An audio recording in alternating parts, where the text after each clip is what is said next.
السلام عليكم ورحمة الله وبركاته. الحمد لله رب العالمين، والصلاة والسلام على رسوله الكريم. أما بعد، أعوذ بالله من الشيطان الرجيم. بسم الله الرحمن الرحيم.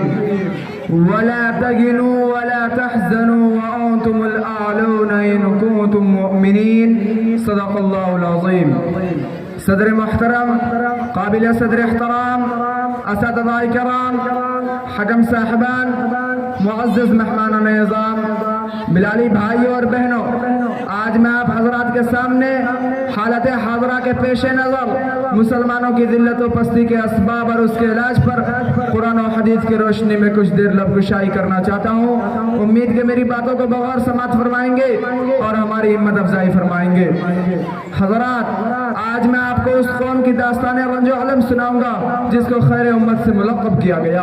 اس ملت کی پسماندگی و درماندگی، پریشانی، ذب و حالی، شکستہ حالی کا ذکر کروں گا جس سے وَأَنْتُمُ الْأَعْلَوْنَ إِن كُنتُم مُؤْمِنِينَ کا وعدہ کیا گیا تھا اور کنتم خیر امت کا مزدح سنایا گیا.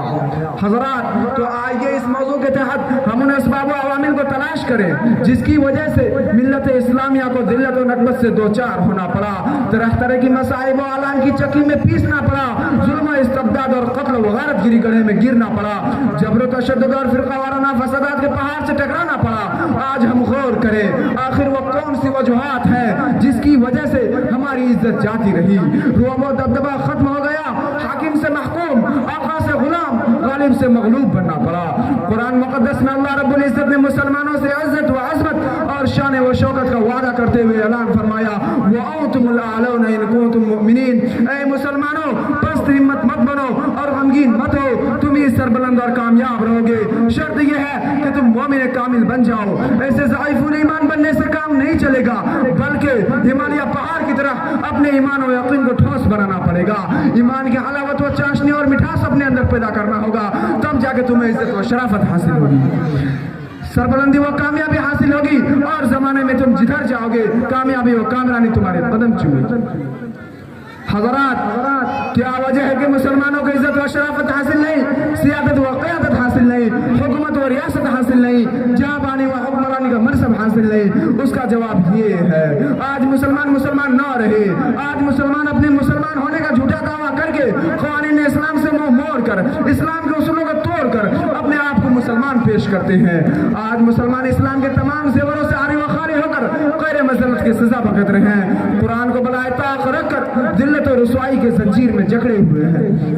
سنت نبی سے منہ موڑ کر در در کی ٹھوکریں کھاتے پھر رہے ہیں. ایک در کو اس نے ٹھکرایا تو آج ساری دروں سے انہیں ٹھکرایا جا رہا ہے. ایک خدا کے روٹنے سے آج ساری دنیا ان سے روٹ گیا ہے.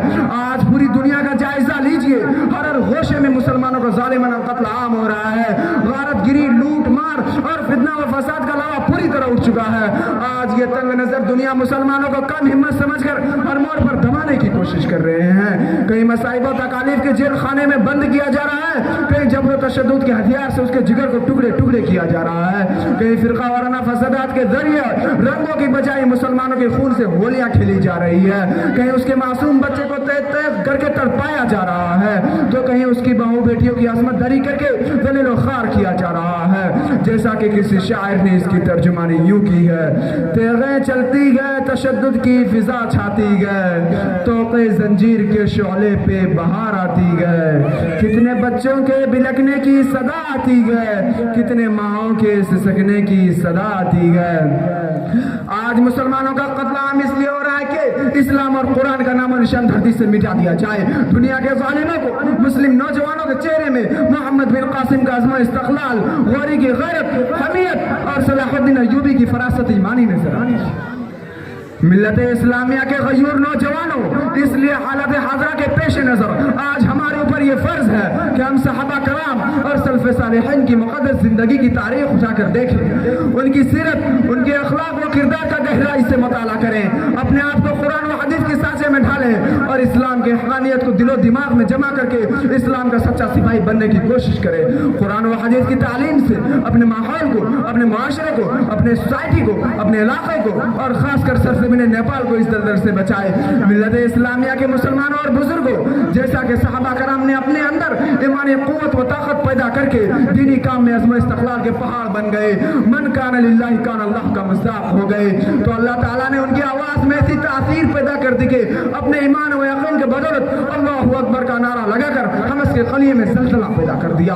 آج بھی اگر تمہارے اندر وہ ایمان و یقین پیدا ہو جائے, یقین کامل کی وہ کیفیت ہمارے اندر آ جائے, ظاہر کے مسلمان نہیں باطن کے اور اندرونی قلب کو بھی مسلمان بنا لوں, تو خدا کی قسم تم بھی کیسر و کسوہ کے محلات میں زلزلہ پیدا کر سکتے ہو, اسلام دشمن طاقتوں کا دھجیاں اڑا سکتے ہو اور ڈنکے کی چوٹ پر یہ اعلان کر سکتے ہو, بتوں کے شہر میں جا کر خدا کا نام لکھ دینا, بتوں کے شہر میں جا کر خدا کا نام لکھ دینا, جہاں پر کفر لکھا ہو وہاں اسلام لکھ دینا, لیکن شرط یہ ہے کہ تم مومن کامل بن جاؤ.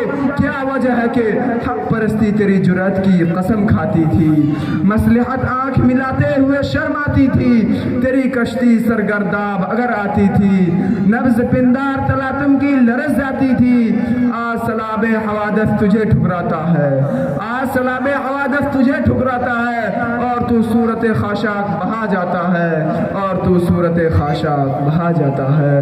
والسلام وآخر دعوانا الحمدللہ رب العالمین.